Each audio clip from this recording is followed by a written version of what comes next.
Enable what? Okay. And the audio. Then we go like this and then like this. And then I minimize that. Okay, cool. So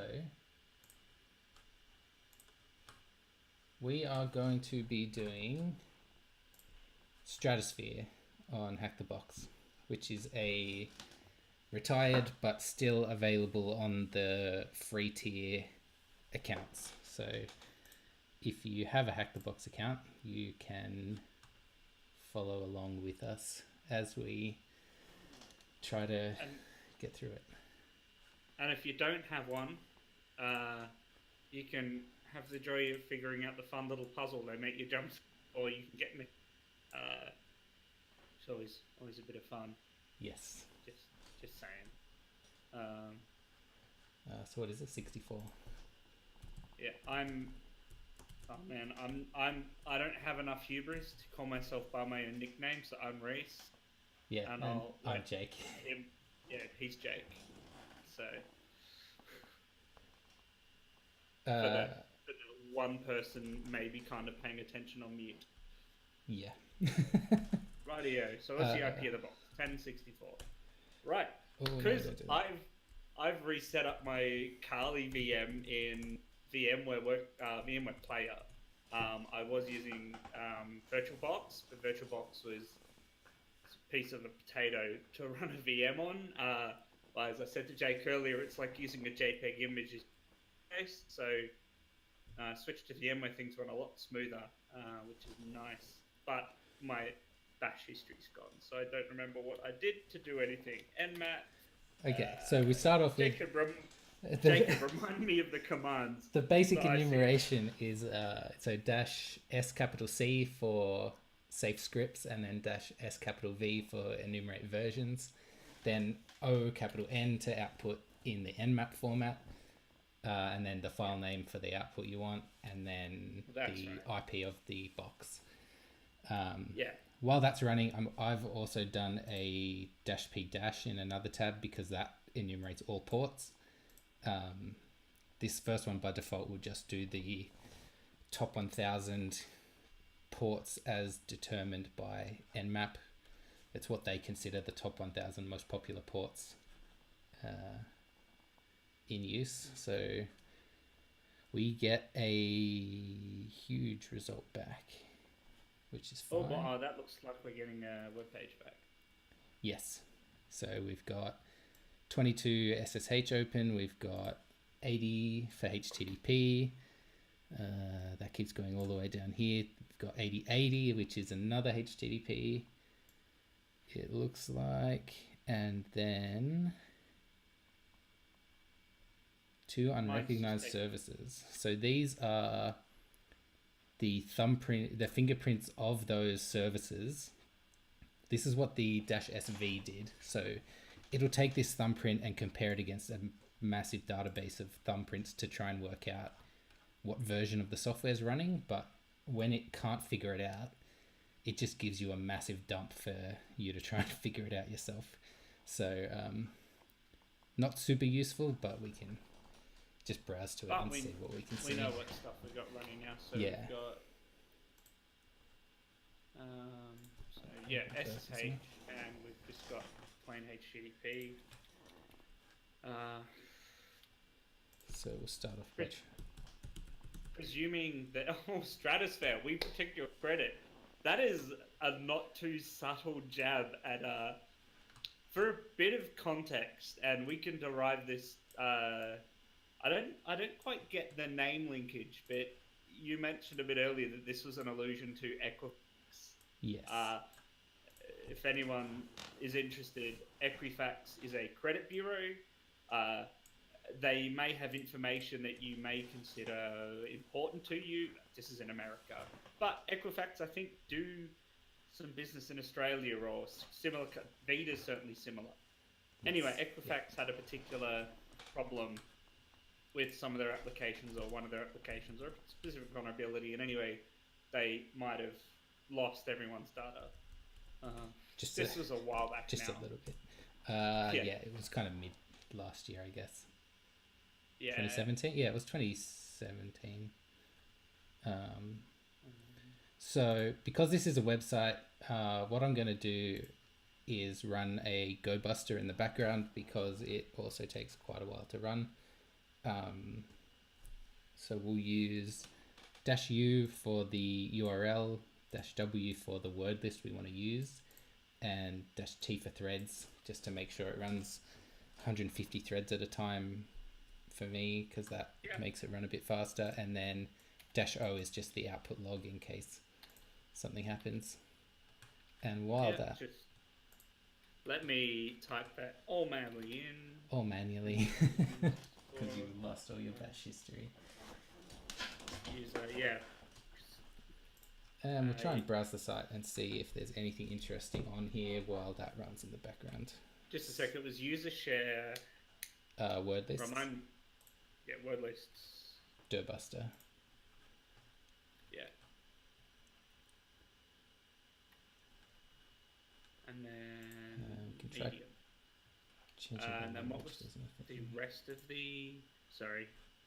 This is just me playing catch up. So you've got, and then -t for threads, or -o for... -t 200. It should be able to handle it, yeah. Yeah. And then just whatever. Output log, gobuster.log.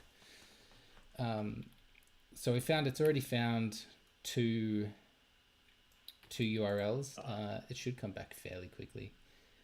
Good one. I don't have GoBuster on my Kali.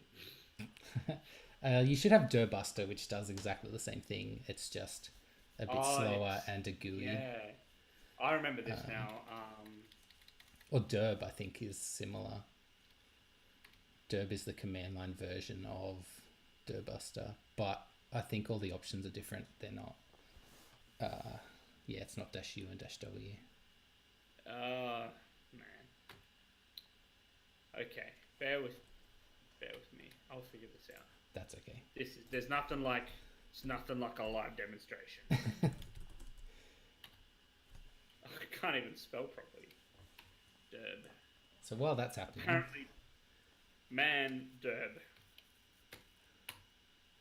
Never be afraid to read the manual. URL base, word list file options.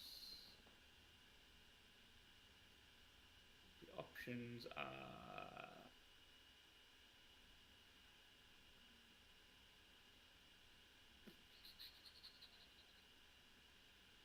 use this proxy.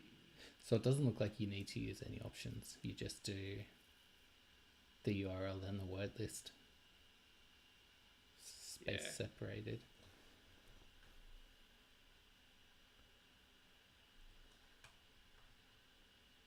Yeah. Right, which should just mean I need to get rid of the -o. I don't know what the thread... There would probably be a threading option, but I don't know what that is. I didn't see one. And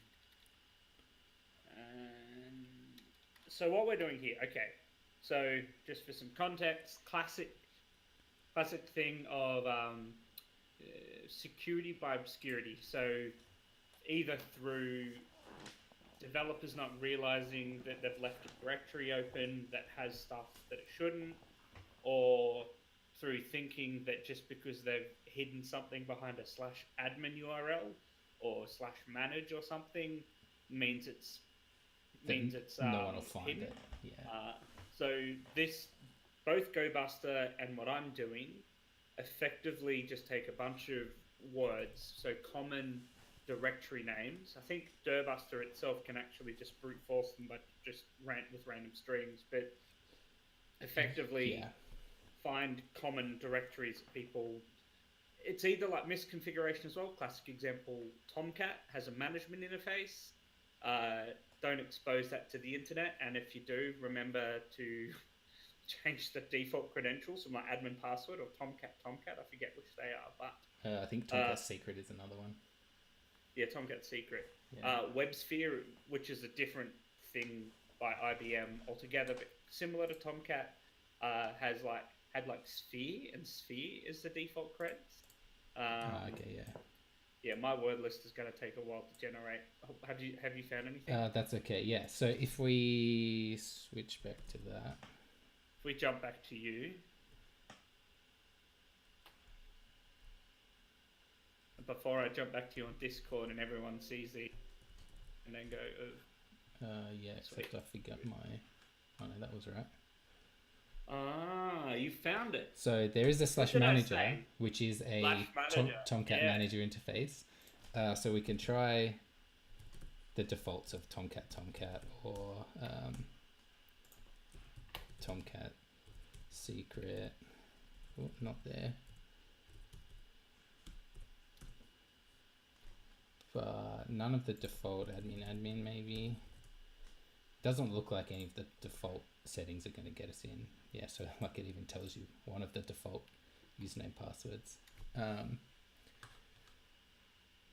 So we've tried that and it hasn't quite worked.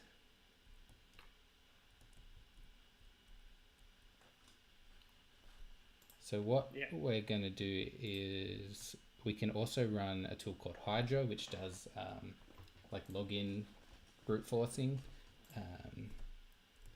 So we open one of these and look at Hydra-H for help. So we need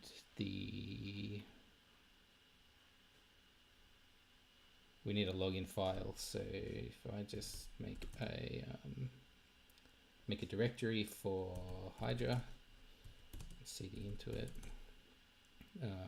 we can make a users.txt file or something and just say tomcat admin root administrator, if I can spell properly.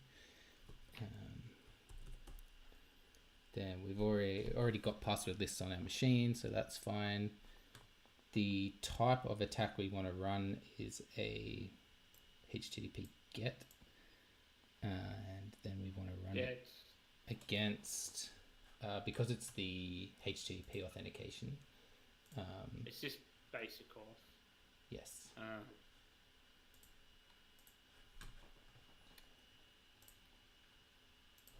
So we'll do a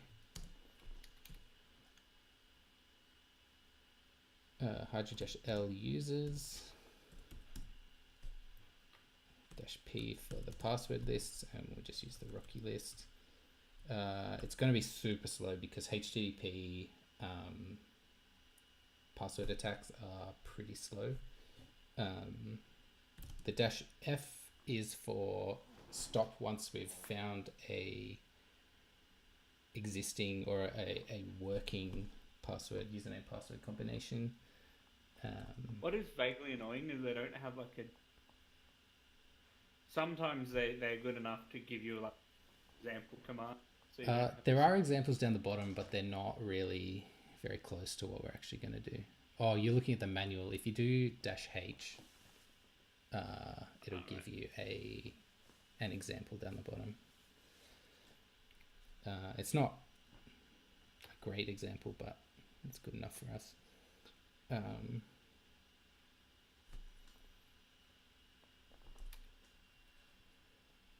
So if I go.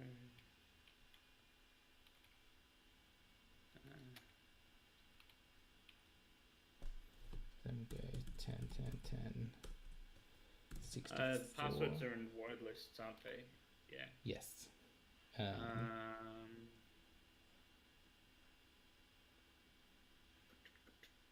And then we want HTTP-get. Oh, it's Rocky. I think we also need to add the actual URL, which for this is /manager/html.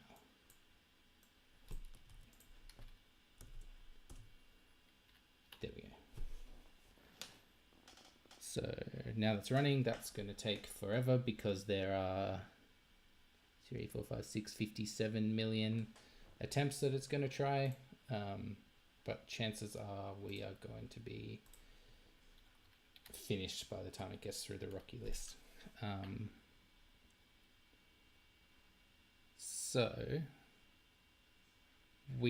our GoBuster has also finished now, so we've got /manager and /monitoring, which is another URL that it's found. So we'll just head there and see what we've got.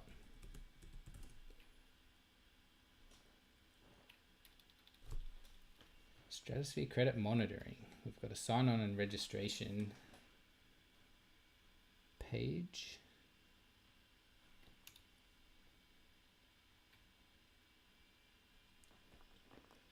How's it going? Still playing catch up with setting everything up.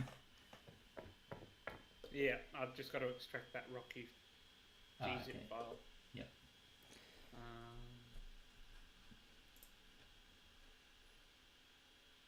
Okay. So we can't register.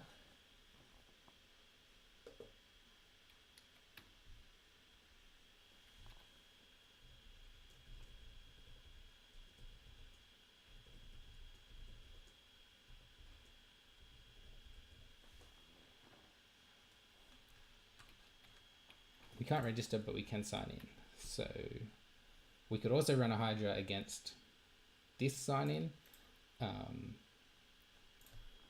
But what we're going to do is we'll also look at try and get an idea of what technology is running in the background. So we already know that it's an Apache Tomcat server because we tried to access this manager, and it's also basically telling us that it's a Apache Tomcat server. If we try a random URL, it should give us a default 404, and we can also see there that it's a Tomcat 8.5.14 Debian. So we get an idea of the actual base OS as well as the web server that's running. Looking at this request, we get back a login_input.action, which is not a standard Tomcat file type. So normally it's like a JSP or a WAR or a something else like that. So we will keep that in mind for later. We've also got a JSession ID, which could indicate what type of applications running in the background. If we look, that's in the cookies. There's nothing else in the parameters being sent. So if we look at tomcat.action file, we pretty much straight away get a bunch of results for .action files being Apache struts.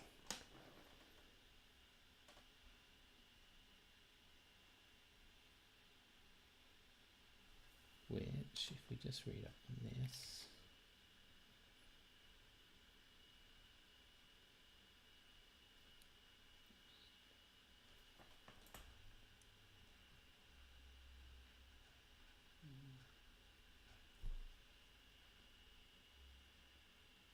yeah, so JSP is the usual file type for Tomcat applications.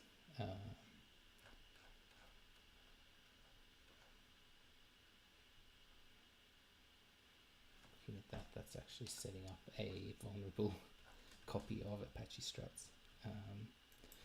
But what we can look up is the exploit DB. So we'll do a search exploit on just run struts. See what comes back. We don't actually know what version of Apache struts we're running, so see if we can determine what version of Apache struts is running on this server. Yeah. Could I quickly, so with the sort of playing catch up on the Hydra sides of things, because I had to unzipping that file, well, was it just a GZ, and then it turned out it had done it in place. So just talk us through the rest of the flags for that Hydra command. Okay, so the Hydra command that we're running is capital L for the user list. So we created a new user list of just a couple of examples like admin, Tomcat, root, an administrator. Then capital P is the actual word list file. F is stop once you get a valid combination. So rather than continuing to brute force if it's already found working credentials, it'll just stop. And the -V is for the verbosity, so it'll actually give us just some extra output as it runs. Cool. And then users. So got shell users.text -p -f -v. So you don't actually need, because we're giving it the format of a HTTP GET, you don't need the HTTP. And you also, we put the sub URL or like the rest of the URL after the method. Yeah. Yes. So that bit there. Oh, good. I realised I'd made a massive mistake when I was. That's fine. Manager. So we'll see if any of these talk about how to. Sweet. How to determine the version of Apache struts that we're running. Check the manifest file. That's all stuff if we're already on the box, which we're not.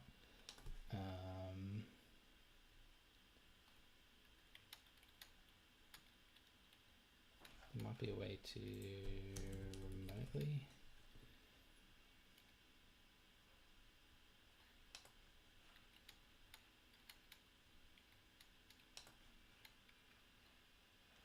Alright, this might be a good one. How to detect and block Apache struts. So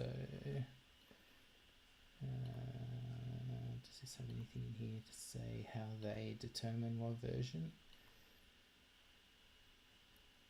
Okay, so this looks like it's a good one. So I think you pronounce this Qualys. It's Qualys, yeah. I want to say Qualys. They are a vulnerability scanner similar to Nessus and OpenVAS and that kind of thing. And they are kind enough to actually give you the code that they use to determine if you are vulnerable to certain attacks, I guess. So this is the check that their software performs to decide whether or not you are vulnerable to whatever CVE this one's talking about. An Apache Strut CVE 2017-5638. So what we'll do to add this, it looks like we actually have to add headers to the connection attempt. So what we'll do is intercept a request to the site with burp. Proxy on, that should be running. So now I will quickly install crap. What was the name of that Firefox plugin again? I think it's just called Proxy Switcher. Of course. Add-ons. Yeah, Proxy Switcher. Yeah. So now we've got a request in our HTTP history, so we can send that to repeater, and in repeater we can just add this. Doesn't look like it's already anywhere in the header, so we'll content type. Nope. So now if we go hit go on that.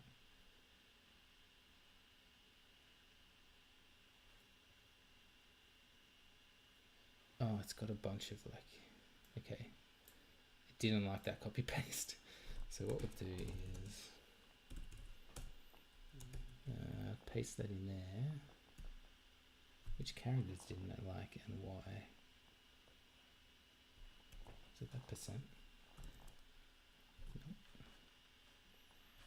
So we open a burp up again. It was the It looks like it was not the square brackets. It just thinks there's like a weird character in between the square brackets and the C. So for a bit of context again, so we know something is running on the server. So one of the steps that any attacker does is what would you call recon or discovery or enumeration. Yeah. Enumeration. So looking to find out what's running on a server and I'll copy that. Does it still have them?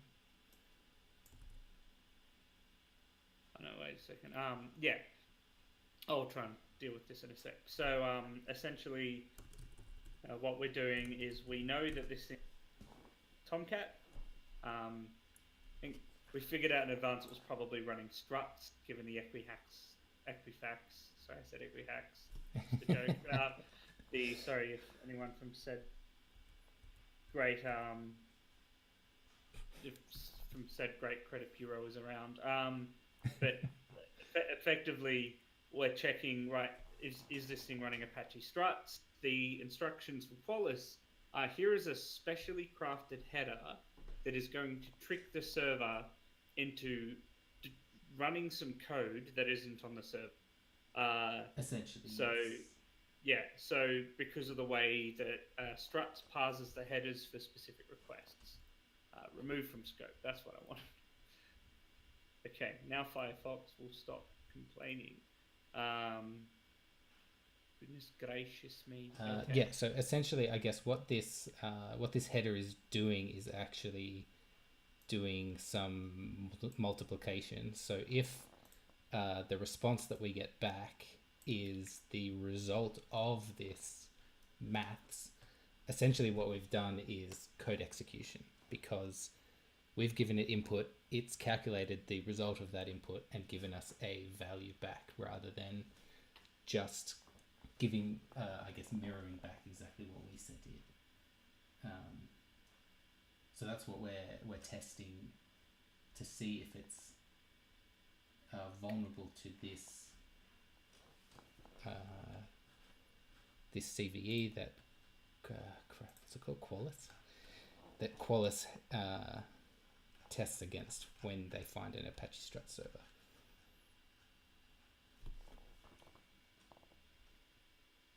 And oh man, now I've just got to go and see what's broken about my thing.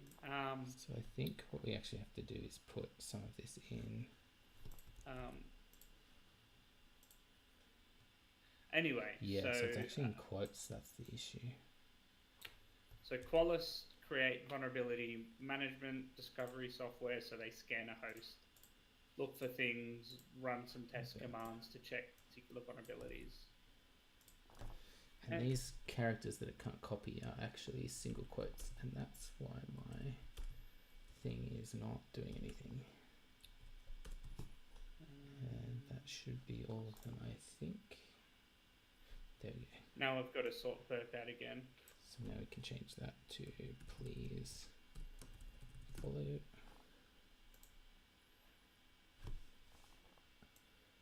Okay, now I don't actually know what 3,195 times 5,000 is, but I do know what 2 plus 2 is. And we see that instead of outputting please follow 2 plus 2, it actually is outputting 4, which is, we know is correct. Yeah. If our maths... Just bear with me, hold up a sec. I can do that. I just have to get burp working again, because it's deciding to capture all of those detect portal requests, even though they're out of scope. Okay, awesome. I might just do a handy dandy exit and restart. Interesting that this has decided not to work. That should be closed. It shouldn't even load the page if burp's not running. Yep. Remember how I had last time and it turns out that that's not my challenge this time.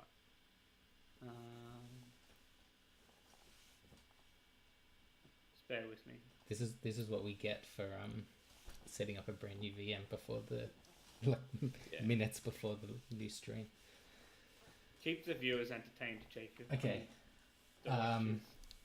What is a good maths problem that we want to verify? What's something you've always wanted to know the calculation for? I've just got to remove the no proxy for. No proxy for localhost. Oh no! I do want the no proxy for localhost. What am I thinking? Well, what we'll do anyway, while you're sorting all that stuff out, is we might do some research on this vulnerability that we've just discovered is available, I guess, on this box. Oh yeah, so Rapid7 is another, they're the ones that make Nessus, and they also have a help page I'm checking for. Rapid7 make something else. Oh, they don't make Nessus? They make Nexpose, I think. Oh, yeah, I think they do actually. I think Tenable make Nessus. Gosh, now I sound like I don't know what I'm talking. Oh yeah. I should actually know that, but yeah. Target scope. 10, 10, 10, 64. Well, adjuvant scope. So what we will do is we'll look at the exploit DB. Proxy interceptors on. Oh, right. And no dice. That was weird. Wait. Options. Yeah, 127001880. We have to pick the boats. Google's making us pick boats. That looks like cars. We are not a robot.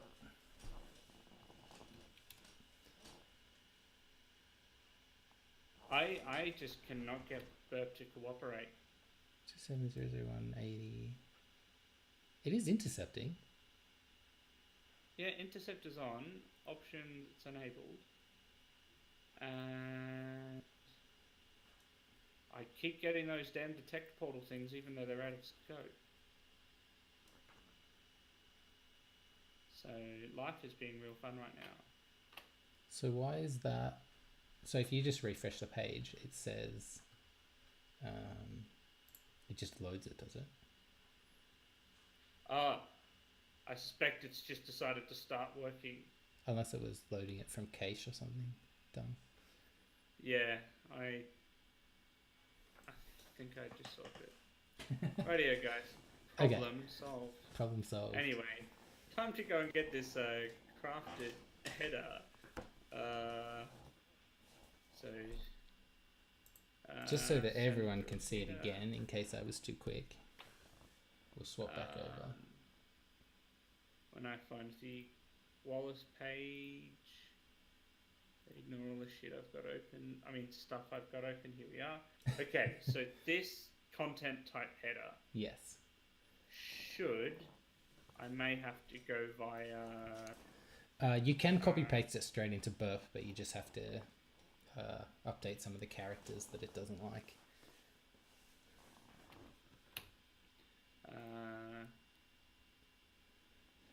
I'll just dump it at the bottom. Yeah, I put mine at the bottom and it worked fine. So, okay. So what does it decide it doesn't like? So I see what it doesn't like. Yeah. So they need to be replaced with single quotes. If you look at the text on the website, it's actually wrapped in single quotes, but it must, I don't know, whatever font they're using or something, the character encoding is just I see what's screwed. happened. Yeah. It's or it's some JavaScript they've got to strip quotes out or something. Yeah, it could be. And then I'm gonna go 4+4, mate. 4+4. So what this is doing is add a header. Yeah, okay, so it's basically when this code is executing and my Java, okay, my struts now is not much, but essentially this is basically just injecting into the whole, so these sort of frameworks act in a bunch of layers or filters. So what will happen is the request will come in, it'll go through a request handler, and then maybe another handler, and then maybe something that checks something else, and then maybe your business logic, and then same on the way back out. So Yes. your business logic might go to something else, which goes to something else, which actually goes to building the return response. Effectively, what we're doing here is saying on the way back, oh, by the way, run this code, which is what the percent then brace is doing. So we're saying just run this, and we're effectively adding an extra header, and that header is this x qualis struts. I'm going to rename it to... Yeah, I renamed it to please follow. So that people know that they can follow us. Nice day, and I spelled nice probably very, very wrong. Have a new stay. Have a new stay, guys. Have a new stay. Have a new stay. And we go, and if I haven't messed this up, at some point in my life I should get a response. Why is it waiting?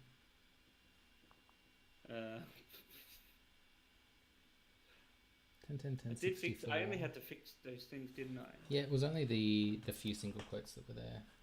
Let's have a look. What's different?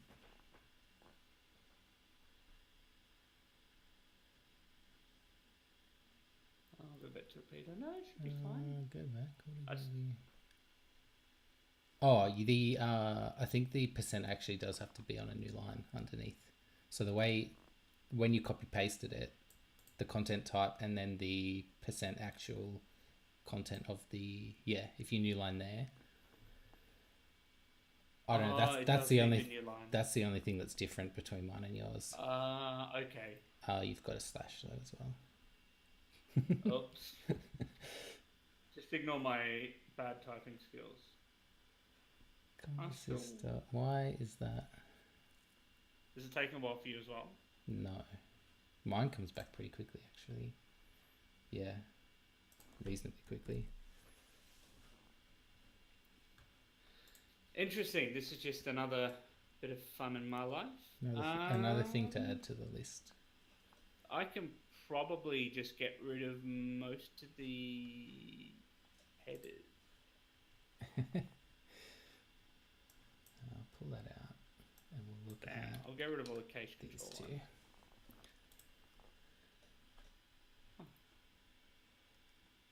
Metasploit module, we don't want to mess with Metasploit, so we'll find one that is just a Python script. This one looks good enough.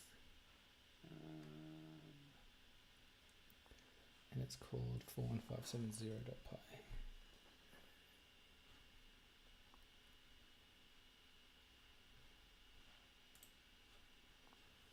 Just get rid of that.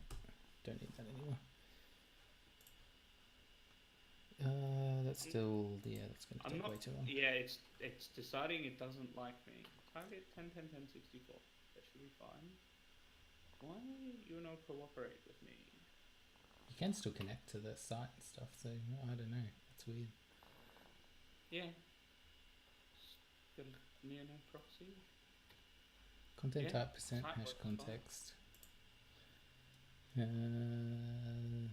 That com open. Yeah, I'm just getting timeouts. So what have I done wrong? So content type. I don't know. It all looks the same to me. Yeah, there's their example has no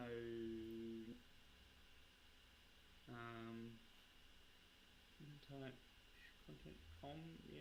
Oh, their one doesn't have a new line actually. Yeah. No, it's all good.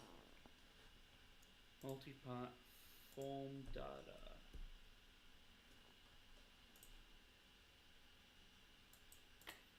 I don't know. Love it when stuff doesn't work.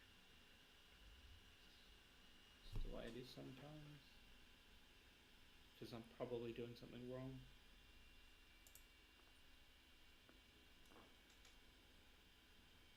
Oh, okay. you're actually trying to get a different page to. Oh yeah, I'm going to the actual Joy. the one with the JSession ID and the dot action, because I guess we don't know for sure. That's plain HTML. Yeah. So I have to explain my noobishness. Now. Okay. All right. Let's swap to you so you can explain the noobishness. I mostly do stuff with like Python Flask and Django. And whereas Tomcat's this mixture of it can serve static files and it can serve other content. So how did you get there? So this URL is /monitoring. Cool. Monitoring. And I don't know if it's case sensitive, but it had a capital M. Yeah. It looks like it is case sensitive. Yeah. Generally is the case. Okay. Cool. Yeah, so this page should work as well. I used the login page, but it's an action page, so it should be triggering the Java code to run. Yeah. Yeah. So the mistake I made was I thought the entire site was dynamic. I make mistakes like this all the time, but brain them through. So you have my forgiveness for such mistakes.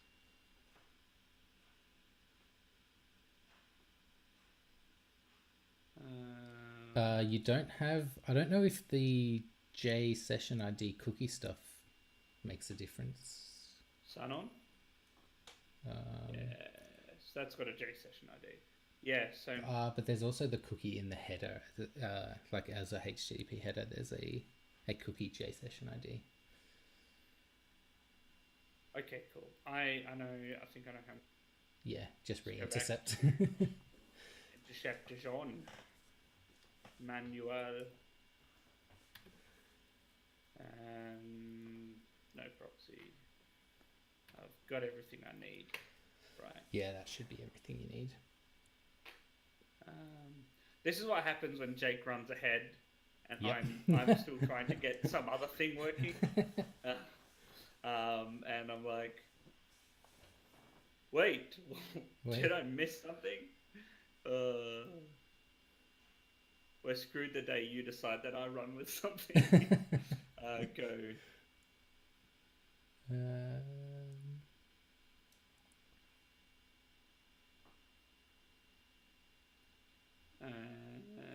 What's wrong with your...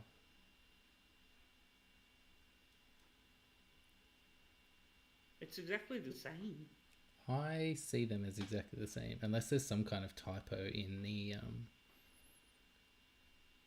the content type again. Well, I haven't changed anything there. I've just only changed the commas context. Com open symphony xwork 2 dispatcher HTB header. Add header. Have a nice day. I don't know why it would be that though. X have. Mine doesn't start with an X, so. No, I know that's just normally the convention for like custom headers. Yeah. Or something.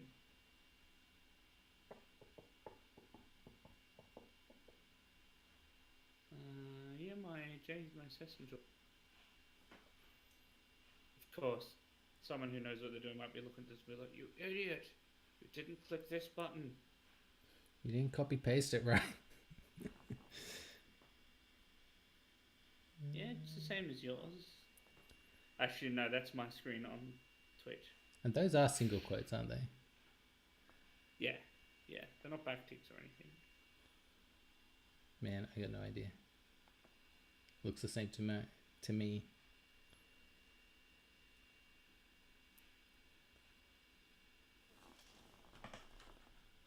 Yeah.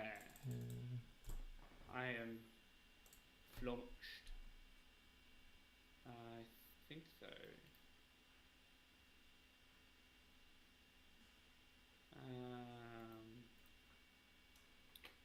Go to the old. You can probably do it, yeah, through the network tab.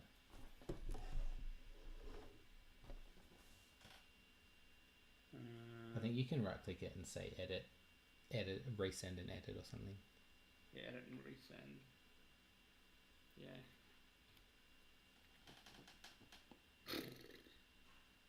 Oh no, that's fine. And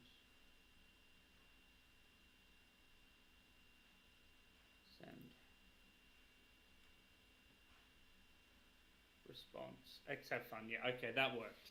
Okay, I So don't know what. something about the way I'd done it, but just it didn't like me.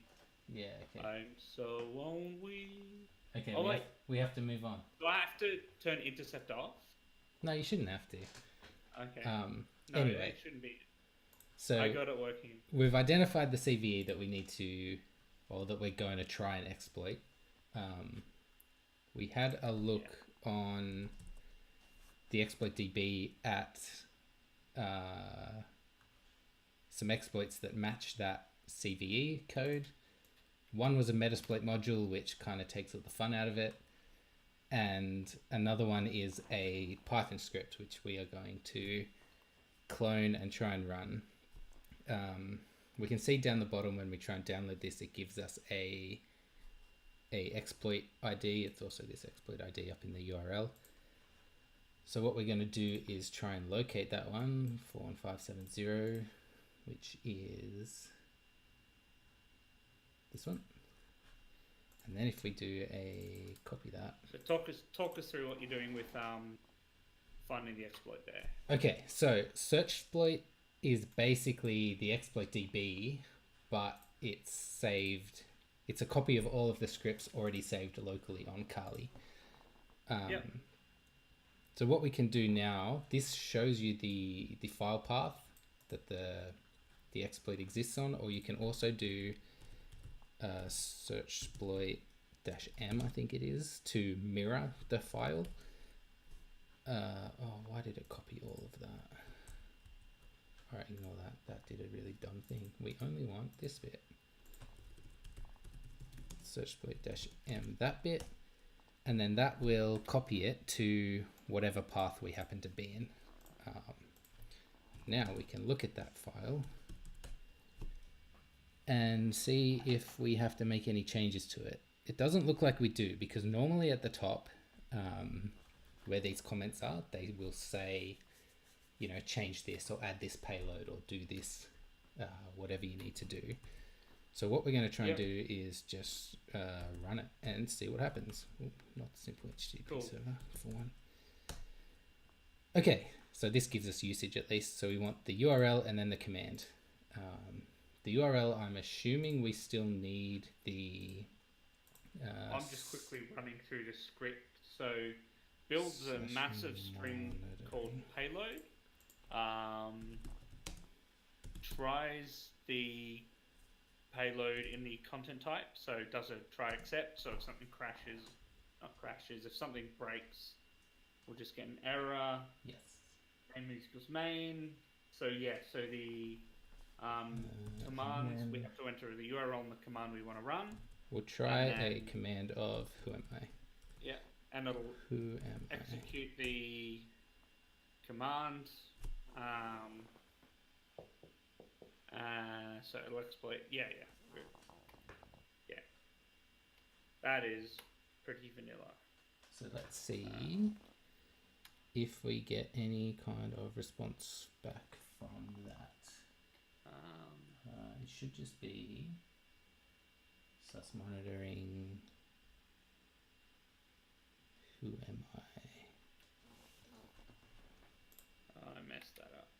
Hasn't turned out.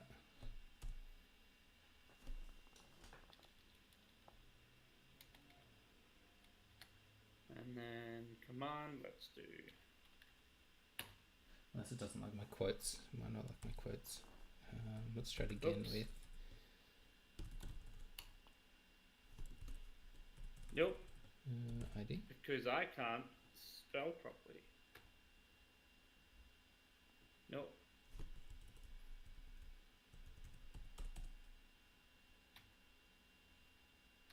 Wait a second, what's going on here?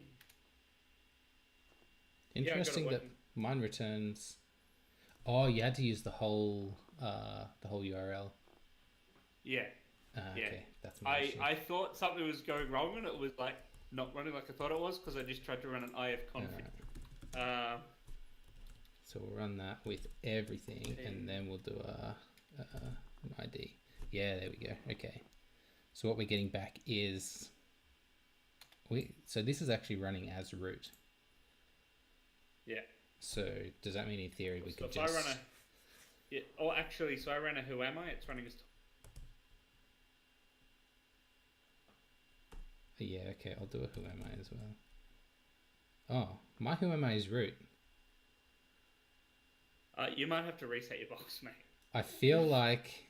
Yeah, hang on. I'll just reset my box because I think someone might have pre-exploited this and changed the service to run as root, which might not be the intended action. While we do that, I'll just swap over to you and we can enumerate more of some of the files on the system at least. So I guess what this is called, as far as where we're up to in the pen test, is a non-interactive shell. We say pen test CTF. Well, okay. If we were considering this a pen test against a Apache Struts website, then yeah. So, but yes, this is a non-interactive shell. What we've achieved is a non-interactive shell. So through arm's length,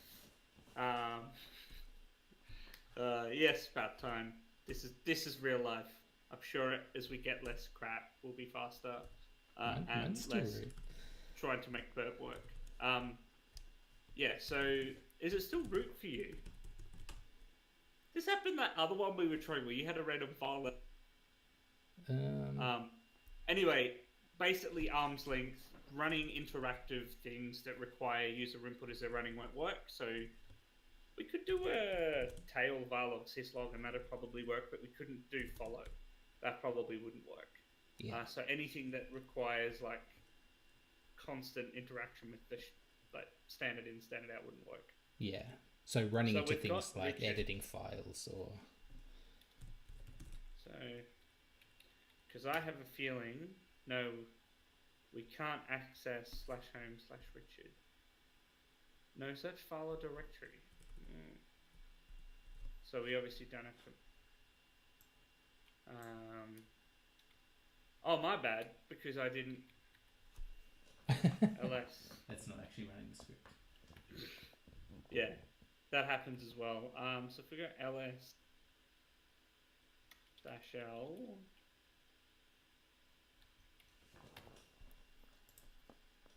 Okay, that's owned by Richard, and Lost and Found is owned by root. Okay, so we've gotten somewhere. We just now need to turn this into more access. I'm just trying to think of what's next. Because the user.txt will be in the Richard, root.txt will be in /root, but I bet you I can't go ls. Let's do it again. Oh, dummy. Yeah, no, I don't have permission to root.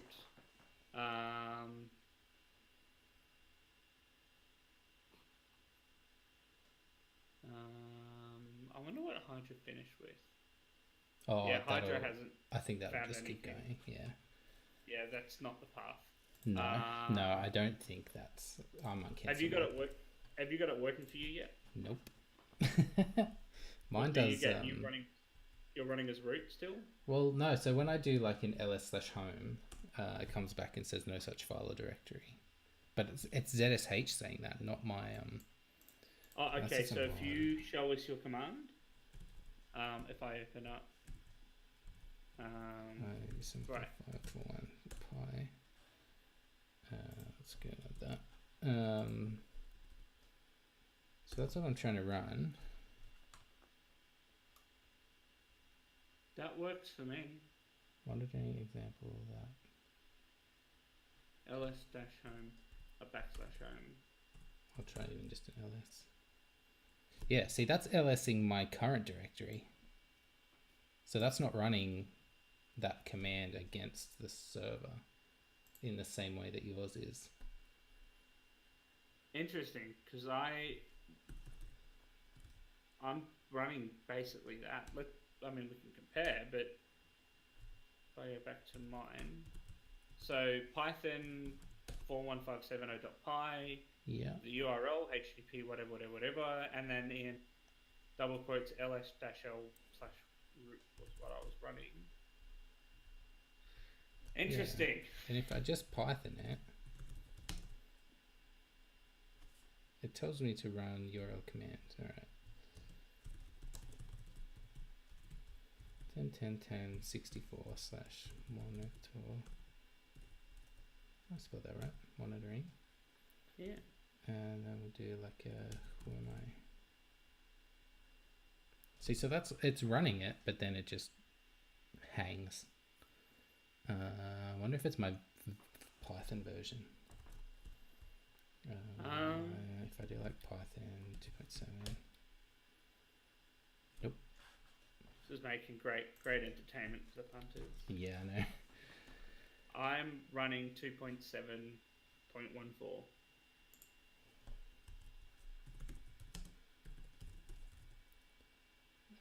Same.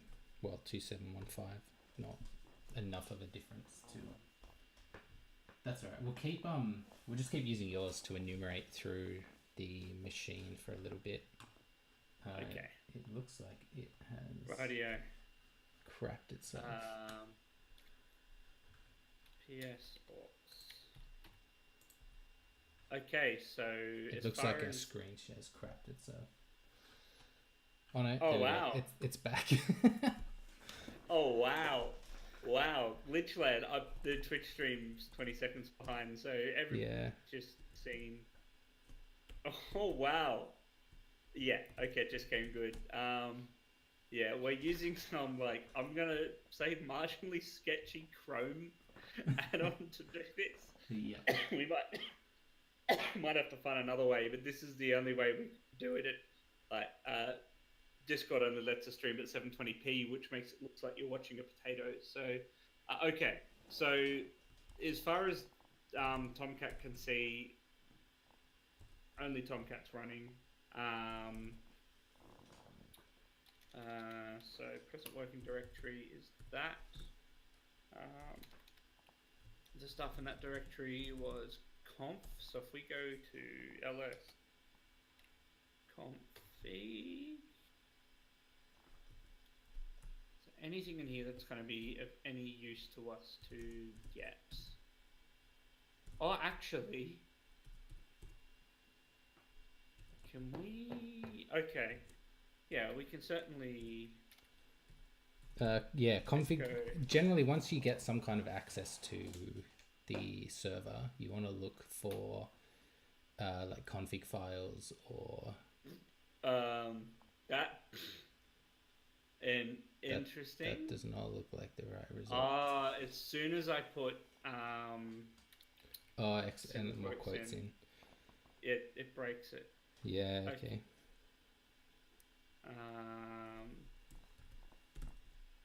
This doesn't have any write access to its own working directory.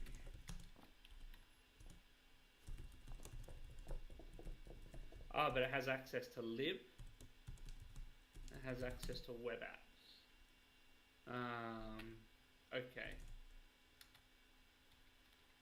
More riveting stuff to watch. Okay, cool. So.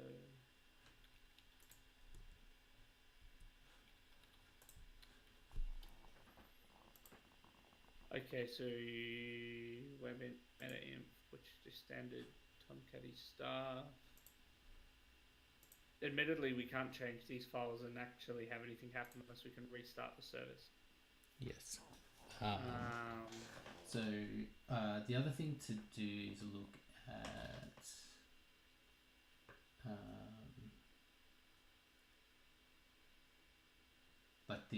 to log into the Apache Tomcat stuff. So we can Google like where where the Apache Tomcat config or credential config might be saved,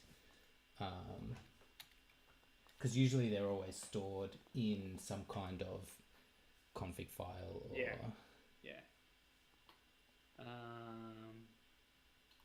now that's what is so we want like where the config or where the file is located, because, and so the way that we can know that this isn't probably stored in a database or anything too fancy is because we're getting that web browser based basic prompt rather than an application prompting us for credentials.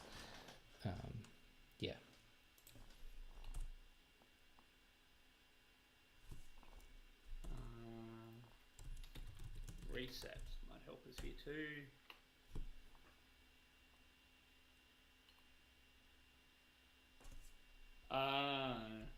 This might help.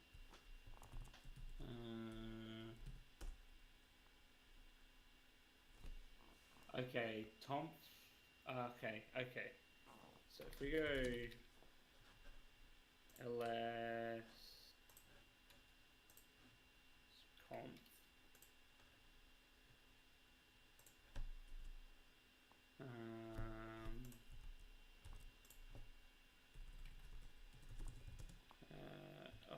far out. I'll just kill that. Tomcat 8. Okay, we don't have a users.x. Oh no, Tomcat dash users. We do have a Tomcat dash users. So if we go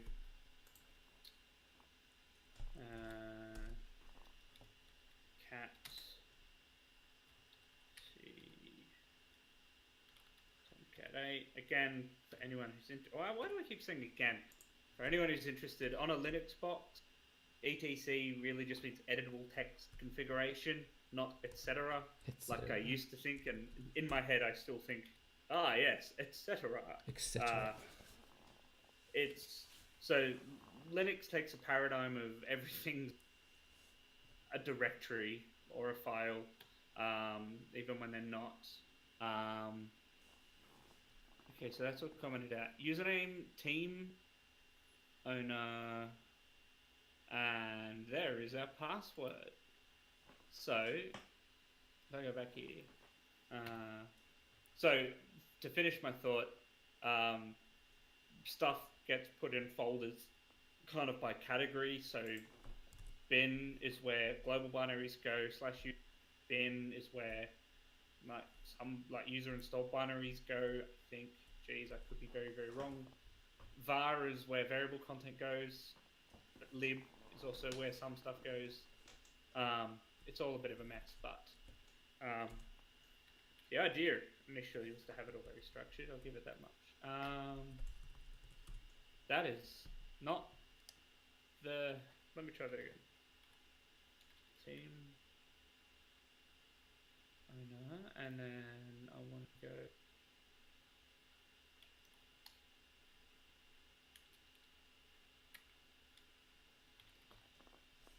text editor. It doesn't know what we're doing. That's the whole password, yeah? Yeah. Okay. The connection was reset.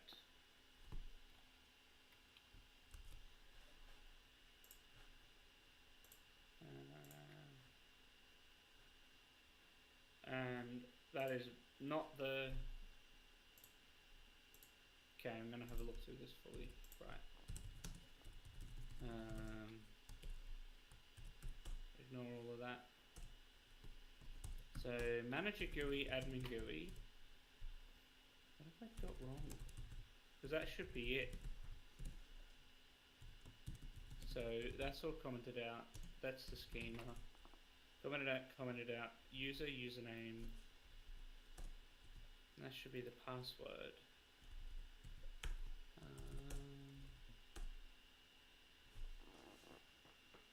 Why is this not cooperating with me, Jacob? Now I'm a step behind. So Do you want me to send you the password?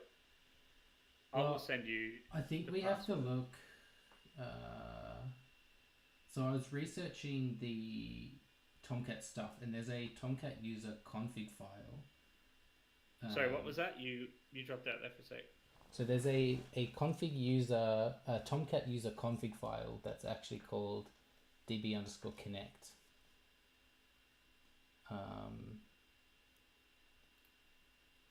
So it should be.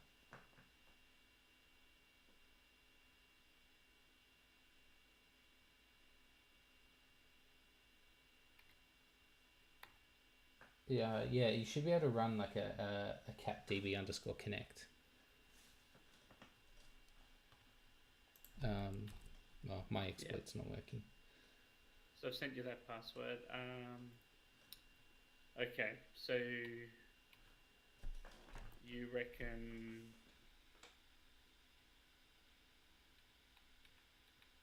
Is my batch history all messed up? Oh, there we go. Okay, so db_connect. Yeah.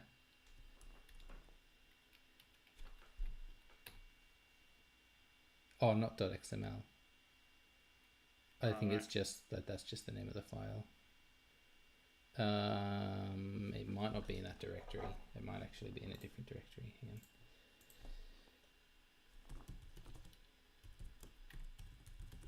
Yeah, no, I don't have a db.connect. SQL Server data source in Apache Tomcat. It's in the root directory of the application, so it should just be. Oh, of course. Like it should just be cat db connect.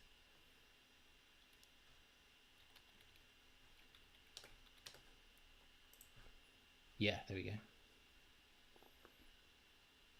ssn_admin. So they are database credentials. Yes. So now we've just got to figure out where the database is running. Yes. But we can still do all of that stuff with a non-interactive shell. So we can do. Well, actually, if we go back to what was running. Oh, but it might not be listening publicly. No. I'm just double checking. Oh, okay. So we have 8080, which we never check. No, that's true. So for now, I can't get that part. What's 8080? Oh, 8080 is just a proxy for the app. Okay. Or 80 is a proxy for 8080. Either way, we get what we wanted.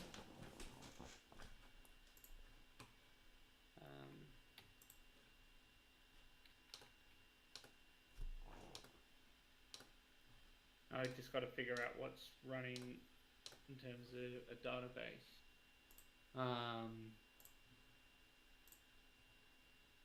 Because it would be things like, I remember it being in like one of the configs had it.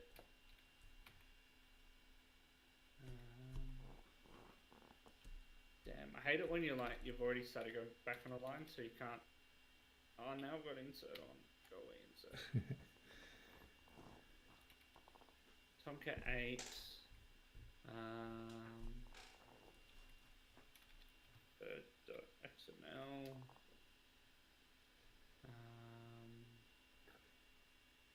Localhost. Is this trying to determine what database backend is running? Yeah. I'm just going through. Last time I did Tomcat stuff, it was Jira. Man, I hated Jira with a passion.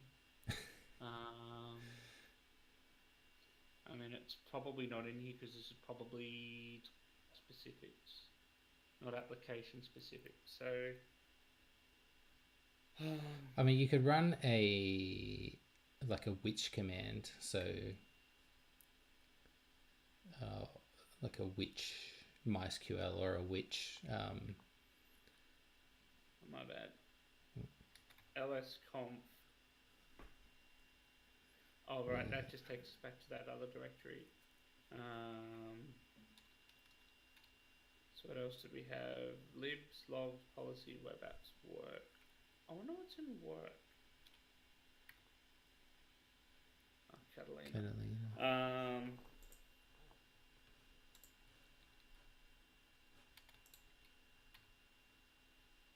Yeah, MySQL. Okay, so I don't. Oh. Is MySQL considered an interactive? Yeah, we might be able to do like a database dump or something. Oh, maybe the keys are just in the database.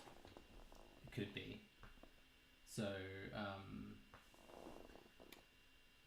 I mean, it can't hurt to try just a MySQL -u. I'm doing another dumb Google command. Okay. Because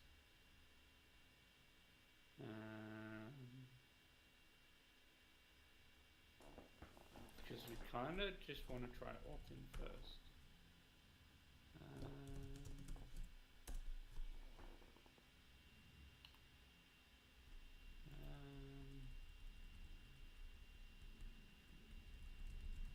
Because MySQL, yeah, use the password. Oh, I just realized something, because you know up here how it's like SSN_admin, social security number. Ah, yeah, okay. This is where the stuff will be. Social security admin. All right. Yeah. So we've just got to figure out the right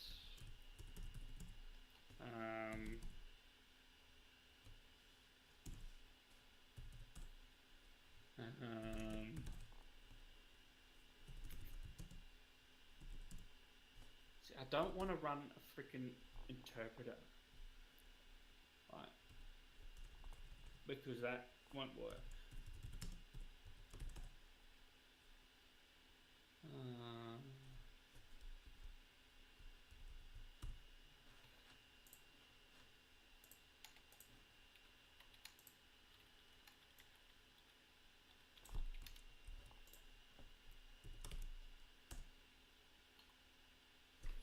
Oh, there we go. We got stupid. My script looks like it's working now.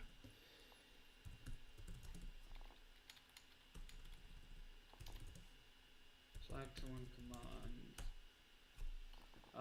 Okay. How do I run a single query? -e. Awesome. Sweet. Okay, so we should be able to run that and keep our non-interactive shell working properly. Yeah. So okay. So I'm going to try. Actually, any of these will do. So MySQL-u. Are you using admin or SSN admin? All right, you do that, and I'll do the other one.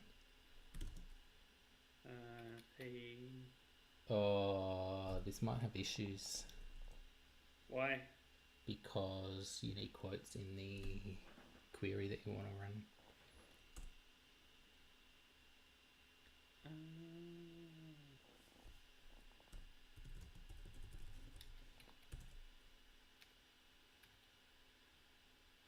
P equals yes. For apps.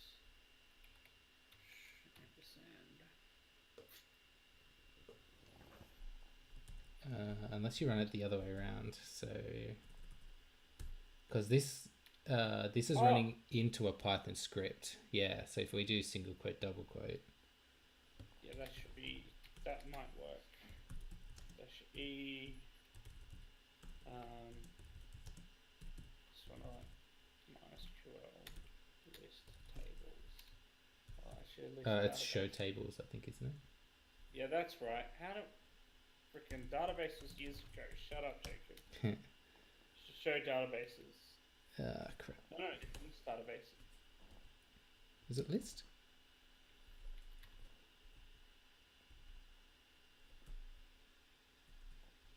The thing I freaking hate is the only thing that comes up is all the freaking like help doco, which is less than fun. Show databases. You are correct. No database selected. Alright, so I need to do show. Oh, okay. Show databases. Yeah, okay.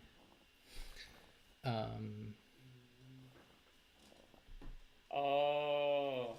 So if we. Here's our challenge. What?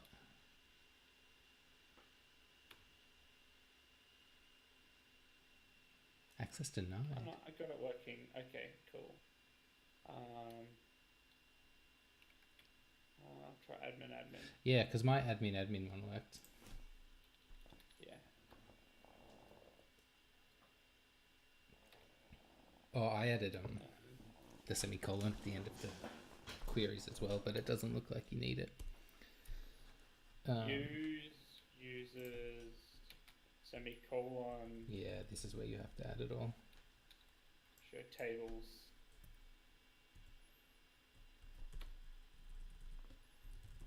Tables and users accounts. Select all from accounts.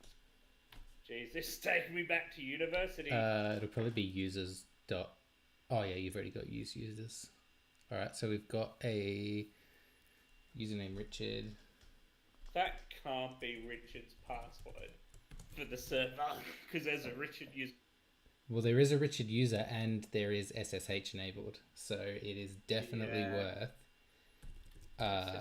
giving that a go. Richard at 10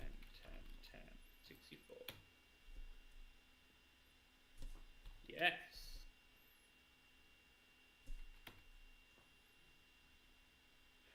Hey! Why the hell password? For that. Well, I guess that is so that it doesn't get easily Hydra brute forced. So. Yeah, I suppose it was like a thing to make it that extra step. Yeah. And dumb crap like that probably happens in reality. Yeah, that's true. You admin. MariaDB. It's MariaDB that's running, but it's fine. It's all the same thing. So it was. Well, now we have a full interactive shell at least. I achieved something. Semicolon. That's right. Okay, though, interesting. Interesting. Because users only has But that. Users. Because we're doing a capture the flag, that might be it. Like that might be the entire purpose of the database is just to get the SSH credits. My bad. Just gonna freak out because I select star from users is what I want to do. What's the time? One second.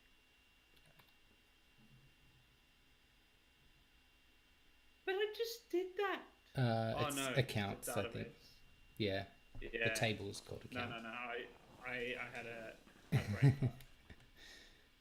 So can we look at that? And I keep forgetting the semicolons. Okay, so interesting. So this is all I can see with this user. The other user,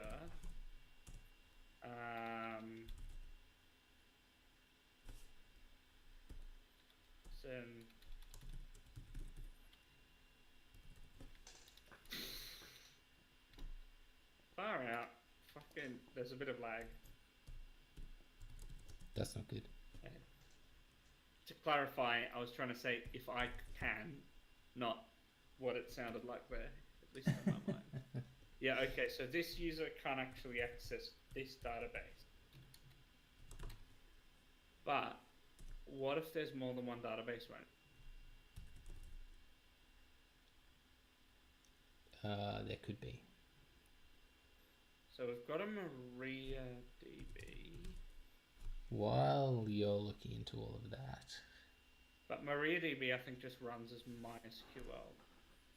Oh no, my boss is watching. Oh man, I say my.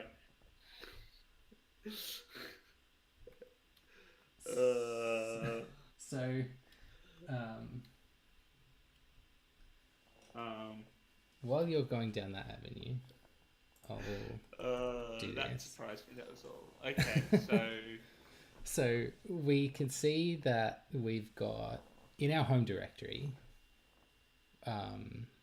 we've got no bash history to look at, which is normally what we've found in previous capture the flags. What we can do quickly though, now that we're on the bot, we can get the user.txt. For anyone who's just joined or joined semi-recently, we spent a bit of time faffing around with struts. Yes. Managed to get the thing, and then we had this really painful non-interactive shell where you could give it a command, and we managed to get into a MySQL database that for some reason had the main user's password in it, as is a CTF, not the real world. I'm sure that happens in the real world too. Yes. So and password reuse is very common. So we reuse that password for the user in the database against the SSH, and yes, they were reusing the same password, so we were able to now SSH into the box, and that's pretty much where we're at the moment. Now in our fun game of escalation, we've got to get to root. Yes. So when we look at our home directory, there is a test.py Python file which is owned by root, and we only have execute permissions on it. There's netcat, but not netstat. There's no netstat. Yeah, just to see what stuff was listing on what. Oh, it's got NC. Yeah, which is fine. And we don't need that right now. All that sort of thing is default. But yeah, netstat. Yeah, I'm surprised it doesn't come have. with the territory. Okay, so let's have a look at test.py. So if we cat test.py just to see what it does,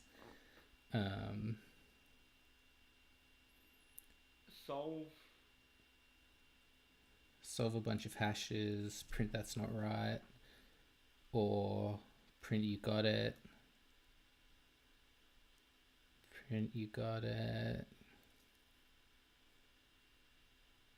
last one I promise.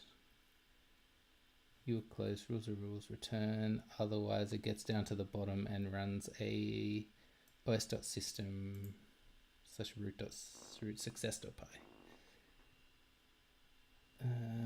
The other thing, because the other thing we usually test when we've got access to the box is if the user is in the sudoers and if they are, what sudo commands they can run. Solve this hash, and I'm going to get it wrong. Hi, sorry, that's not right. So that doesn't say that we're interesting full though. sudoers. Yep. Because it's a Python script, we could just change the logic of said script. Well, to we don't ignore all of those, which makes me think this isn't really doing what we think, unless we can get it to run as root. Yeah, so looking at the permissions on the file, we only have execute permissions, so we can't actually modify or do anything, but it is owned as root. So if we can find a way to run this script as the owner rather than Richard, who we currently are, which is normally done by the SUID stuff, but I think the way Python works, or the way that the SUID stuff works, is it only works for compiled apps rather than the way most recently written applications, they ignore the SUID bit. Yeah. It is a slight bit of a security vulnerability. Yes, it is. I say that sounding like I'm some sort of so So Let me just I doubt I have access to do that. all right, hang on. We'll see what happens. Yeah, permission denied. Yeah. No permissions on /root. So, yeah, looking at our ID, we're not in any kind of super user group or anything like that. But running a sudo-l does show us that we can run Python as sudo with no password. And we can only run Python as sudo with no password against our test.py.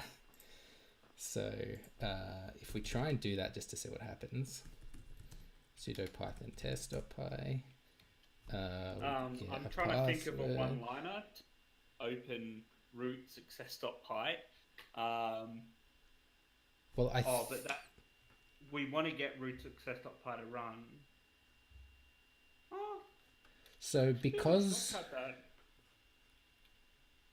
it is actually taking user input, so we can look for Python. Yeah, no. So the no password only applies to that particular command. Yes, so we can only run. So this is, of course, this is me remembering how. This is what happens when, because my still run it as someone from the good company I work for is watching. This is what happened for a year. I forget how things like sudo work. Okay, so you don't have to you don't have to do the user bin Python. You can just do sudo Python, but you do have to do the full path to test.py. Yeah. Control C, come on, flag. So considering it takes user input, I googled Python input vulnerabilities just in case there's something that we can run against a Python input command, because it's not doing any sanitization on any user input that we give it. So there's got to be something. This is for unless because the thing is, right, we've got an MD5 hash which theoretically we could bust. SHA-1 is going to take even longer, but by the time we get to this, I think the Blake algorithm, it's probably pretty insane. That's, unless it's something obvious, unless all of these on word list are super quick or super soon on the list. That's not going to be easy to get down to that bottom section. Q1, which is why I don't think that's what we're meant to do. Yeah, so looking at Python input vulnerabilities, there in Python 2, it says that there's input and raw input, and when you run a input function, it is essentially the same thing as doing an eval function, which actually will execute code, I guess, essentially is an easy way of explaining that.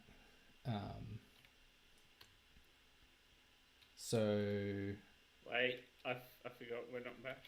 So the example that they're doing is, well, the example on this website is they are just entering a variable name and it's running an eval on that variable name. So when they enter the variable name, it actually says that their little example things worked. So what we should be able to do in theory is run some kind of Python code I always love in theory. Well, eval will execute code. So we can execute code against whatever code we execute will be run as root because we are sudoing this script. So we can do. You flip me the link to that page, and I'll. It was just. And I will have a gander it, not microtext. That. Oh, hang on. I tried to paste it into your. Because you're in Kali, right? Yeah. You've just sent me a link to hack the box, mate. Oh, I can't paste it out. No, I can't. Just Google Python input vulnerabilities, and it was the top one, the medium one. For context for anyone who's watching, I just read on in VMware Player because I got sick of VirtualBox, and I installed the VMware tools, and I've got copy and paste in and out, file in and out. Jacob has nothing. Yes.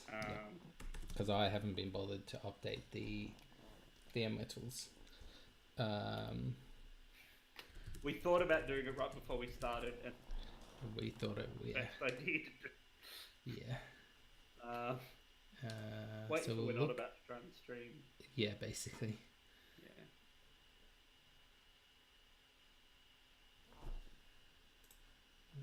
So what else? So we're looking for I guess some kind of.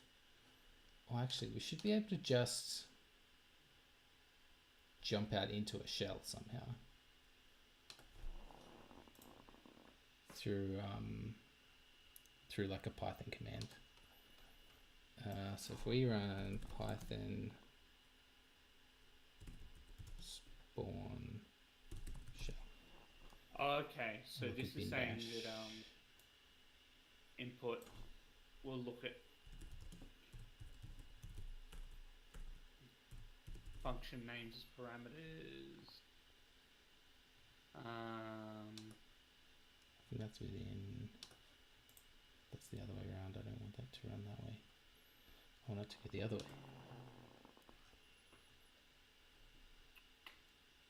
So if we go.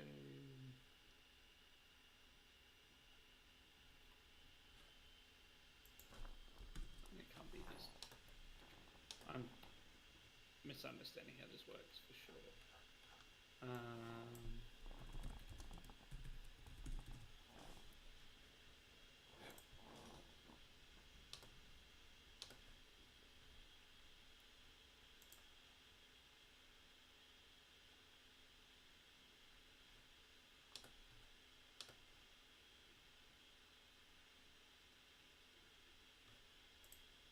Yeah, okay, because it's the input function which is problematic. Yeah, okay. So the other thing with this is, what's the? Oh, wait a second. Okay, if it loads. Yeah, we just need to. So okay, so got input solve for this.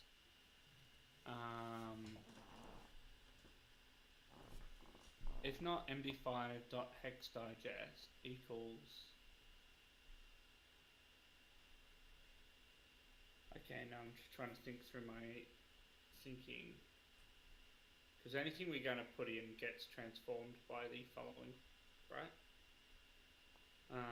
So we can't just, for example, we can't just chuck the actual hex out, like the hex of that hash in the input, because that'll get transformed in the MD5 function, which is why hashing passwords works in the first place. Because otherwise you could just pass the hash, which is an attack for other things. But man, I am feeling 90% dumber than I was when we started, which is always fun. Okay, Q1 equals input solve. So Q1.encode and updates. So it really is like a. Yeah, the thing is, as soon as we get to this Blake 32 business. But so. Wait a second. I'm looking at the def question. Yeah. Oh, it's because there's return statements. So as soon as you hit an if not, you'll get returned X. So wait a second, this stuff's like at the same level of indentation. Yeah, so no, I think that's so anytime you fail, you have to start again. No, that's fine. So,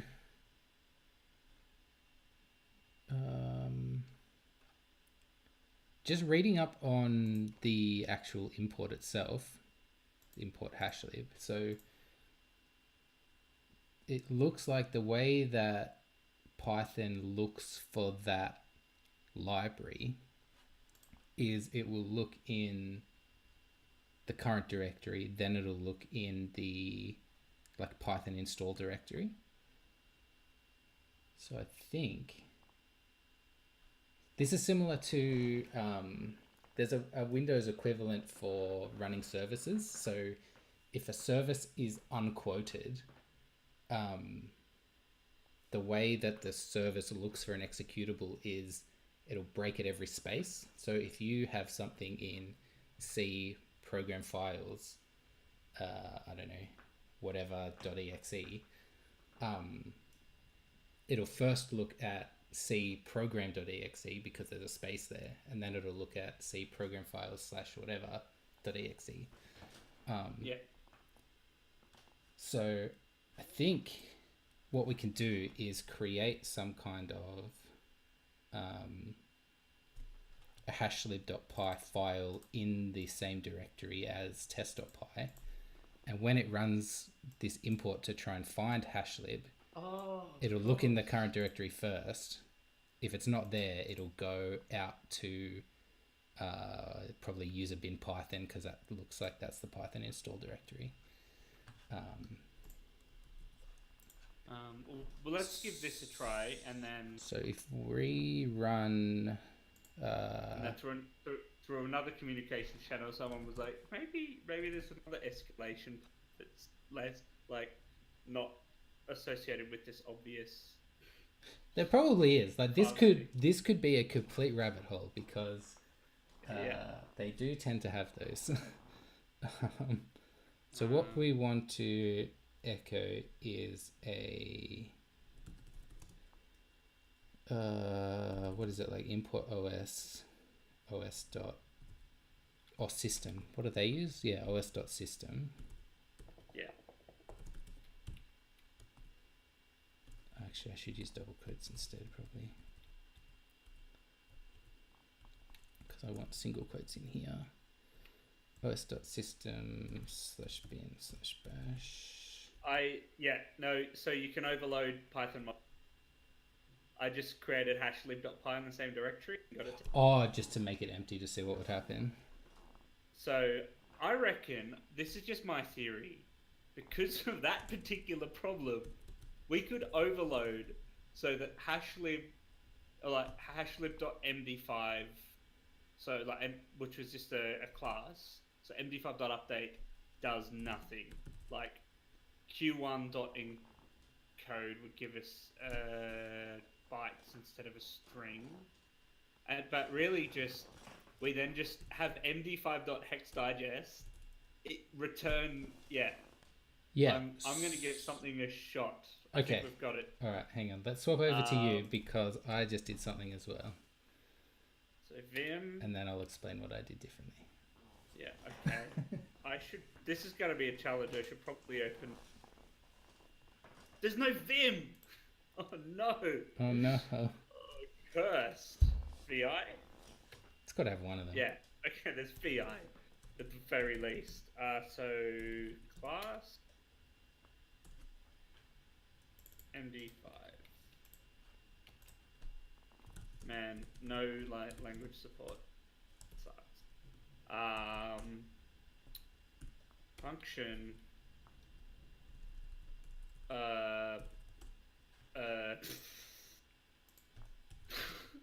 Oh no. Oh, this has gone all terribly wrong very quick. Okay. Let's try this again. Class. Yeah, there is definitely some wrongness here. What I might do, is just write it in a text editor. Okay. So effectively, I'm thinking class MD5, and then it's text digest, isn't it? I can look at it. The name of the import hashlib? Yeah, if not MD5.hexdigest, and then just tell Hex Digest to function digest.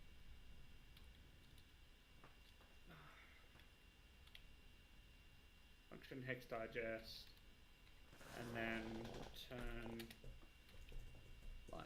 I'm just going to try it with the first one to see if it gets us past the first one. Okay. Because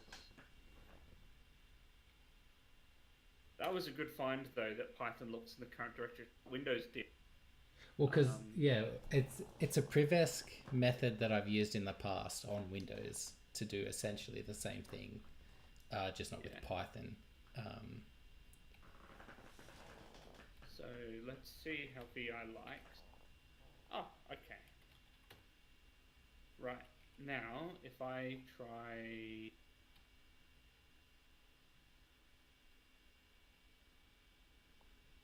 Yeah, okay.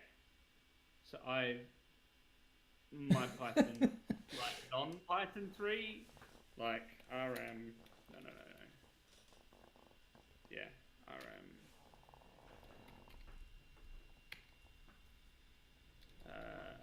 What was it called? Hashlib. Yeah. My Python 2 is weak. What are you even... I don't even know what you're trying to do anymore. Yeah, I'm basically trying to overwrite, like, create... Oh, to overload that function. Yeah. But... That's it. But when... 75. Oh, wait, maybe I do need... I always forget how to do Python. But when it loads a library, like when it does an import statement, it executes the code that's in that library as well. Right? Like it doesn't just load it and do nothing with it until you call it directly. I think that that's my understanding of function. Python. It's def. For define. How did I forget that? What am I, in JavaScript land? Maybe. Jeez, I am... almost any other programming language. Disgusted with myself. How did I make that mistake? But you're right. My path is like fairly tedious compared to what I did. It's very, very tedious. Okay, and so I've got to have an update function. Update pass. Actually, I could just go return.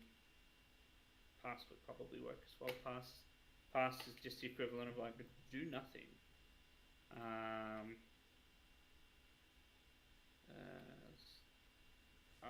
Because backspacing doesn't work, so I have to do this every time. I just want to prove the concept. Yeah, that's fine. We can see if this goes somewhere. Yeah. Yeah, or we can try your way. Okay. Which is probably much smarter. MD5.update. Oh, okay. Yeah, fun. It takes an argument. Yay. Accept an argument. Don't have to do anything with it. Don't do anything with it. Just.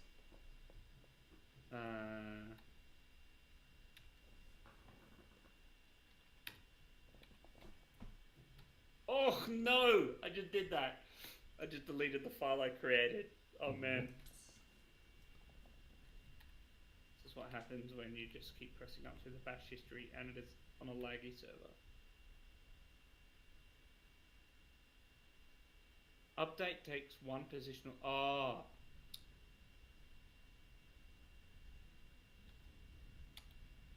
That's the other thing in Python. You gotta like these self thing, which means hex digest also needs to take self.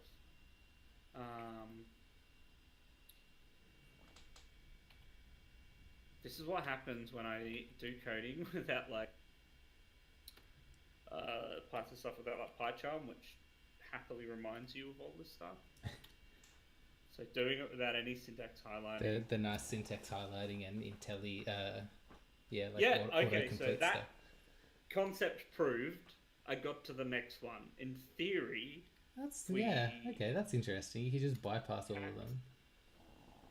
So, in theory, all we need to do is then have a one for Shah that one. literally does the same thing. One for MD. Oh, Actually, so we need new. Yeah, so I need to create like a .new object that. Oh, the hashlib.new is probably get around now. Apologies for the swearing. Yeah, because SHA-1 I can abuse. That's a built-in. Hashlib.new I could abuse. There's ways of abusing that.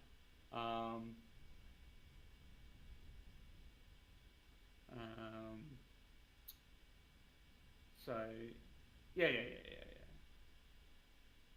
You just need to return like an MD4 class, like so.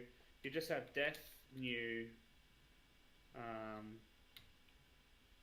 then you take an arbitrary argument again, and then you'd be like, so you'd have class MD4. Literally just copy this again because it's the same stuff. It is the same stuff for MD4, isn't it? MD4 update, and MD4 hex digest. So we just need to use this value, and then essentially in this you just be like return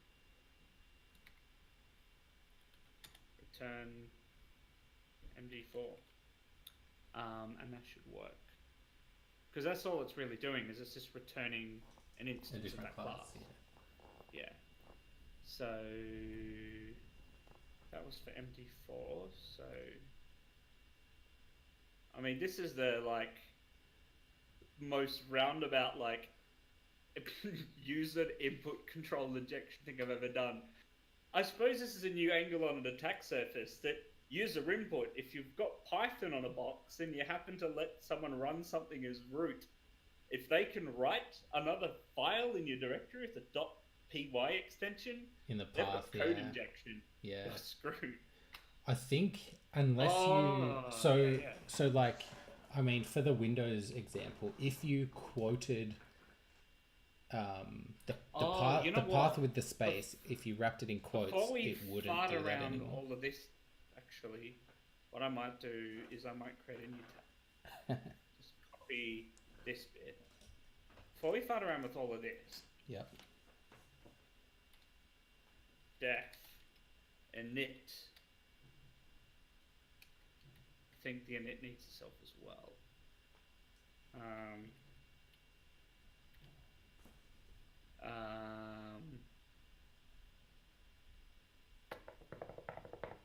Man, okay, half a second, because now I've completely forgotten.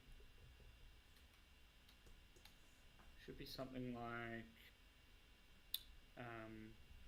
with open root. Let's just see what root success.py is.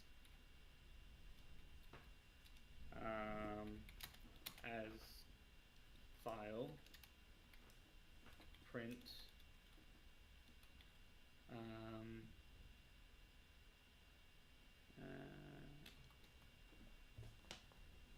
Is it just print file? So I'm basically, so when you do what you're saying is when this class is instantiated, run this code. So is that basically what it's doing down the bottom anyway when it does the system? Like if you look at the code that's there at the moment, it does os.system/root/success.py. Why? I'm going to all this extra effort. You are correct. We have code. Yeah, this is why 2 heads is better than 1. I've just been sitting here waiting for you to like basically do exactly that. Yeah. But I wanted to see where you were going with it, so I'm not. Don't torture me. I'm funning around with constructors, and you're like. Well, I might have accidentally had the stream already on my screen when I did all of this, so. The stream already on my screen. Yeah. Oh, so you've already done all of this. Not what you're not what you're doing. No, Oh, you did it another way? I did something slightly different, but essentially the same thing. Because actually, I don't even need to have it in the function, do I? Nope. Oh man, welcome to my life. Overcomplicating things, left, right, and center. Oh man, okay. That's all right. We'll see how this goes, and Uh, then we'll swap back to mine, and I'll run through exactly what I did. I can't believe I over-engineered this. Of all things, I was so proud of myself. I was like, ooh. But now that we have control, we probably That don't didn't even... copy the I don't think. The I in import. Yeah. Oh, right, yes. Because I forgot. Um,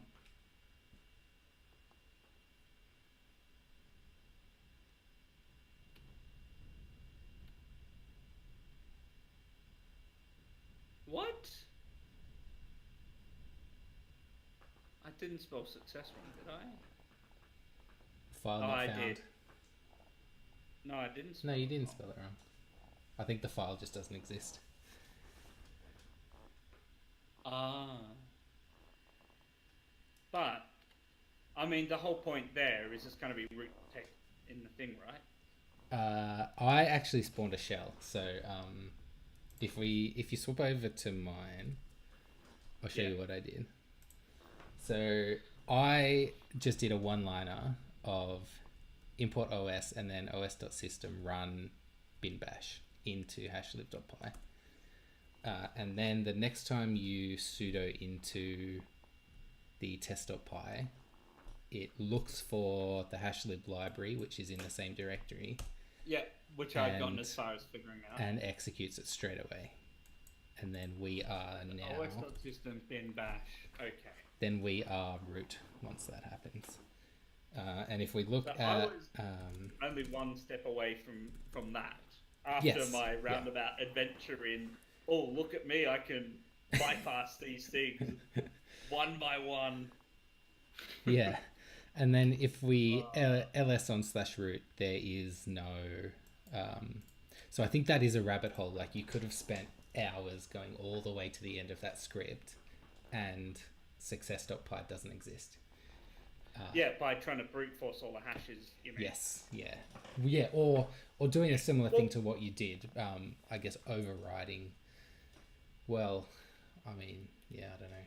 You could have overwritten the way that it does all of those. It probably wouldn't have taken me that long, but because pretty quickly from starting, I figured out, oh, I could just have a constructor, and then I was like, wait a second, I could change the code in the function. Then of course you said right at the beginning, and I should have listened to you, that of course, like, Python runs the code on loading a module. Yes. And so, that crossed my mind, but I wanted to, and I shouldn't have been fancy. That's all right. Learn that lesson, everybody. Yeah, so the way that I got to that point, I guess, was I was going to run the... You know when you get a TTY shell that you want to convert into a full bin bash, and you do a import pty.spawn, all that kind of thing. I was going to essentially do all of that, or use a os.system on netcat and set up a reverse listener, because that would have been running as root as well. But then, once we were talking about os.system actually runs that root success.py, there's no reason why os.system won't run bin bash or bin sh or anything like that as well. Yeah. So, I guess cool. that's how my mind process got from trying to spawn a reverse shell or something as root to just going straight there while we're already on the box. Well, I suppose it's kind of like that obviousness of like that one of the earlier ones we did, where it was the opposite, and I'd written a cron job just to... No, had you written the cron job, and I'd literally just done something to... Yes, I think so, yeah. rewrite a file and then get something... No, I just rewrote... That's right, I just rewrote all the permissions. You were trying to pop... And I just so there was this script that ran intermittently, and I just added a lot that you could edit with this Seward stuff. Yes. Like, was it Vim with like the Seward changed or that? Anyway, oh no, it was SH. But Yeah. I just added a line that was like, yeah, change the owner and change the directory permissions to everybody. Problem solved. Pretty I much. suppose if we do, Yeah. okay, so I suppose if we do a rundown, because now I've got user and root. By the way, these are the retired Hack the Box VMs. If you do ever manage to get access to Hack the Box, like the little sign up game isn't actually that hard. Not really. Just have fun if you are interested. But say this, in no way do we have any relationship with Hack the Box. No, we're just doing these for fun. They're retired VMs, a fair game, YouTube streaming about.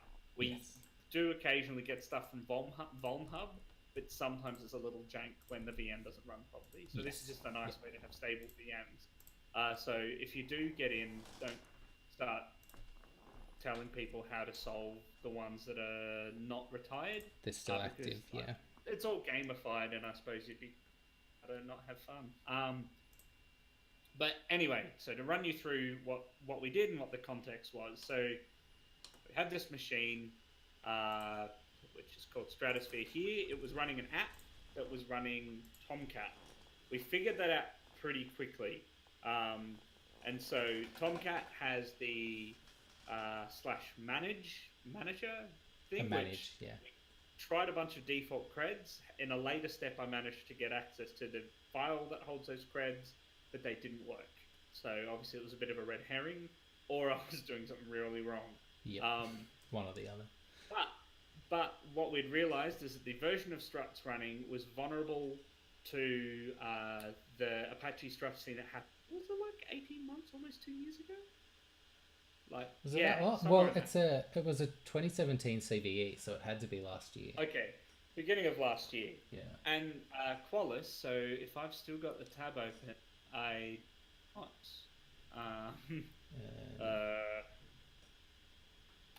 Qualis, what was it?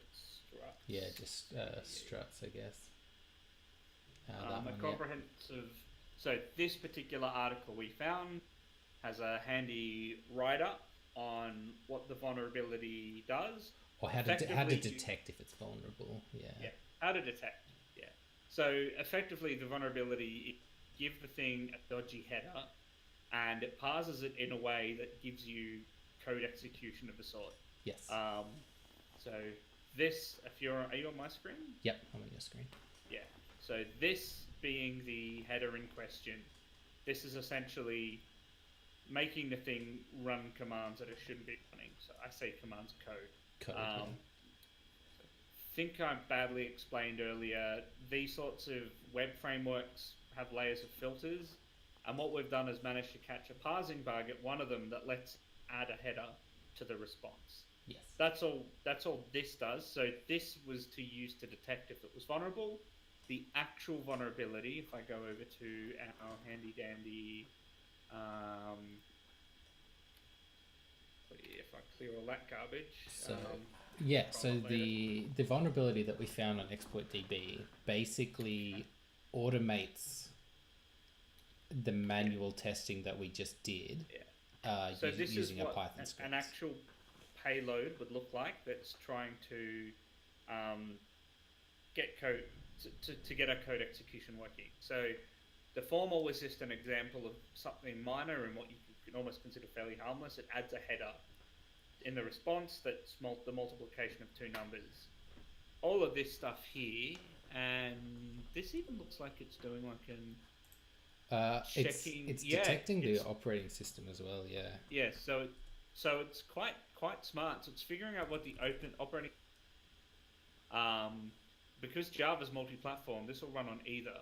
And then if it's Windows, it's essentially running whatever, spawning a new process. Yeah. And if it's not Windows, it spawns bin bash, runs the command, gets that output from that command and gives it back to us. So in theory, because we knew Netcat was on the box, I think reasonably quickly. Oh no, it was only once we were on I mean, Richard used when I tried to net stat, and as did part it. of this, we could have done a like which Reverse NC shell. or which netcat or Yeah, which like but looked at the installed software, but we just didn't do that step. Yeah. yeah, but we would have been in as the didn't give us much.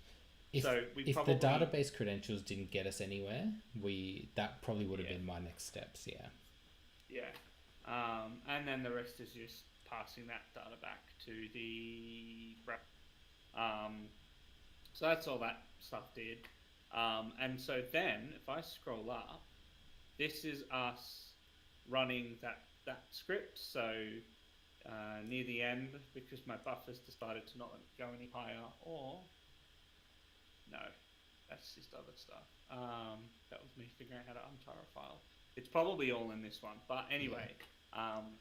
So running that file and then passing them a command to run, and we found there's a database running, and we found a config file that had credentials for the database. Key lesson to learn here: don't store credentials in clear text on a server.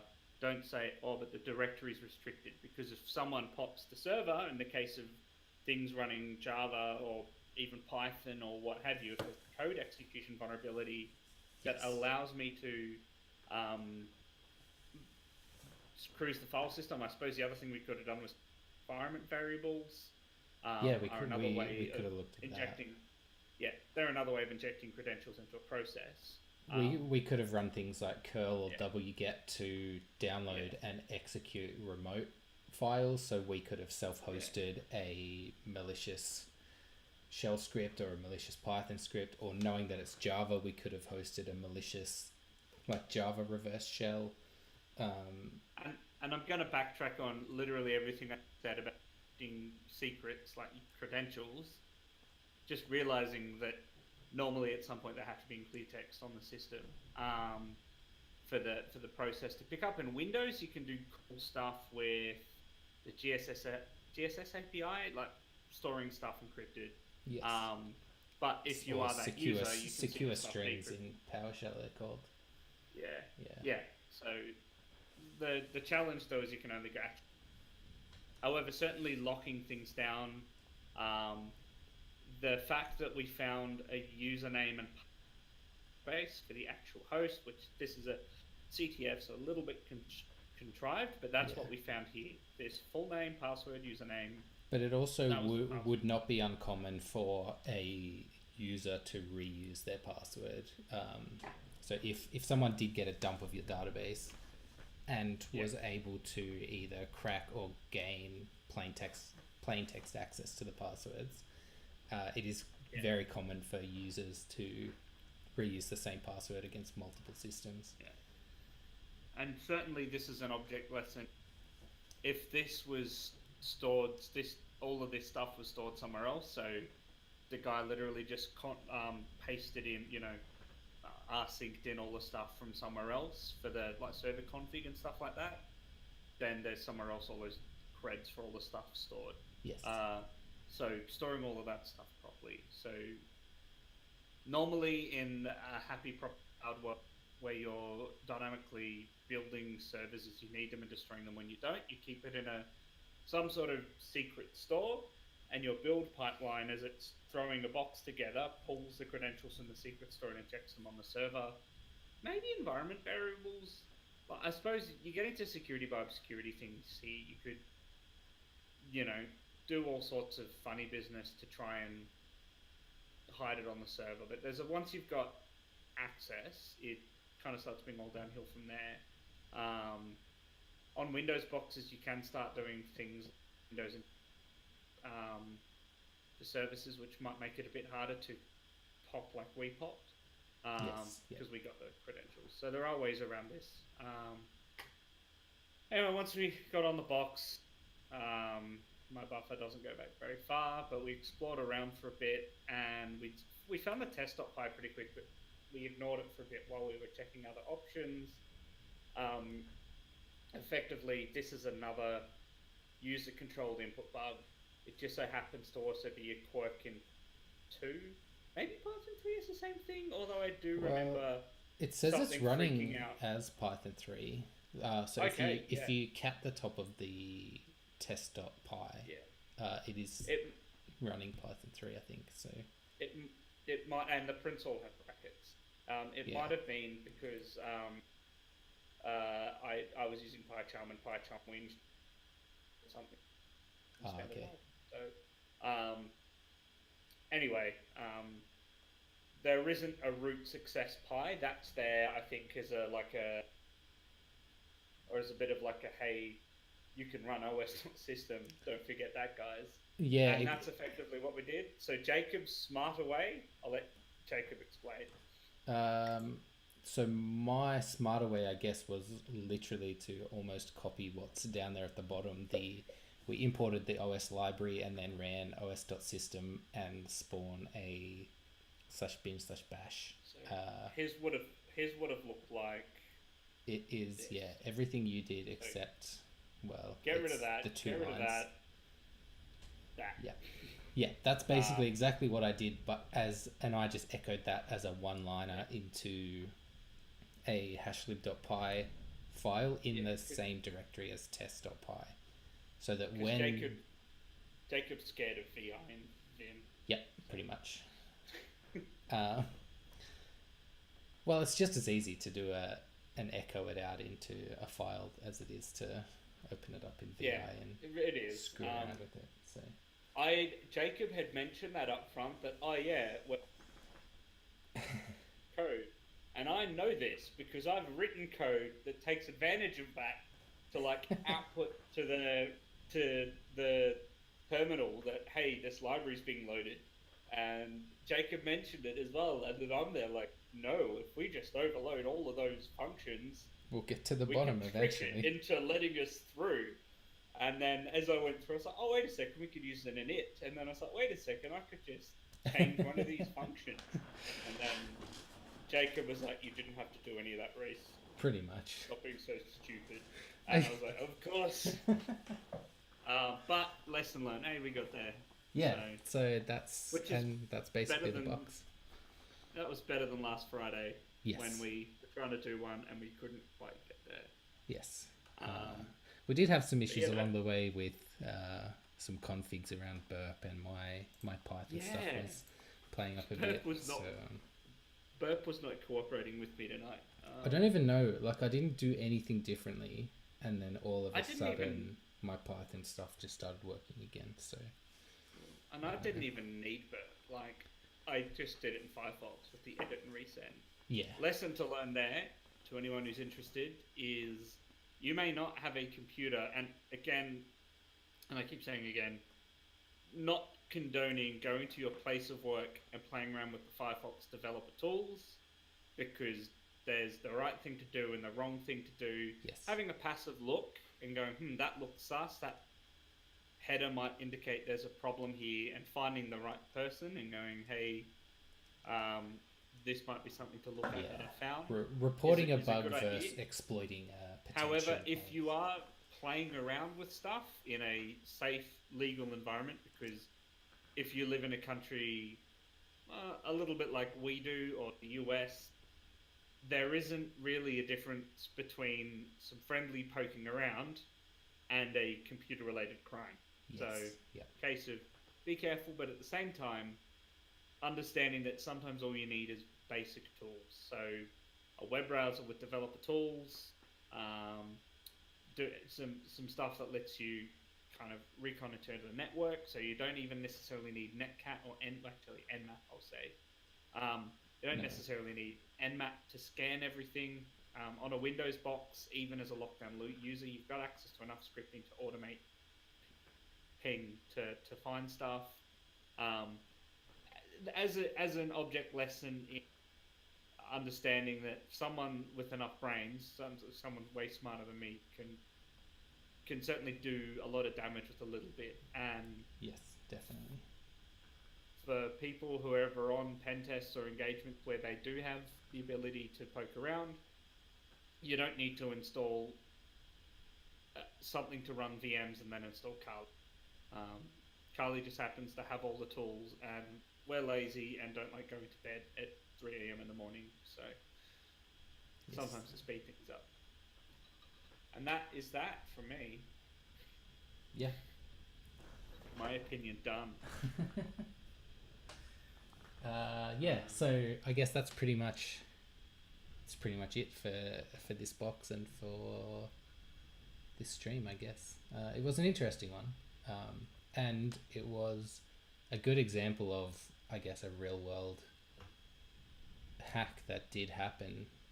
I mean, it was a year or so ago now, but this is a toy version of the. It's a toy version, but it does still happen out in the wild.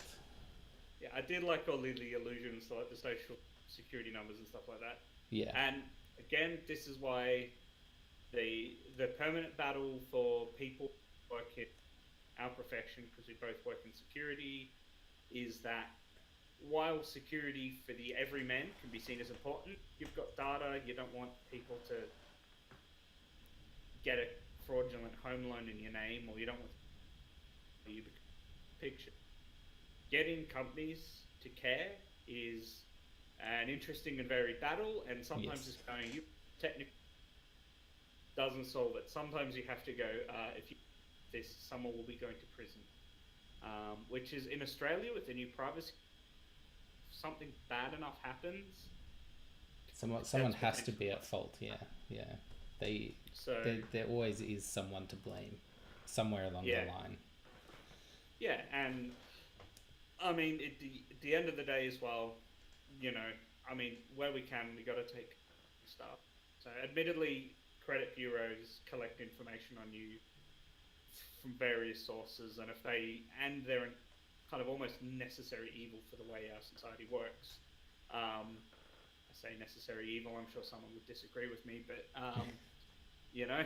unfortunately, society where we need to check people are good for a loan. Otherwise, it'll all fall apart. Yeah. Anyway, that's it from us. I think it's 10 past 10. Yep. It's bedtime. Thanks for watching. We'll probably be back again next Tuesday night for another box or something. I don't know. We'll work it out. Because we're so organized when we do all of this. Yeah.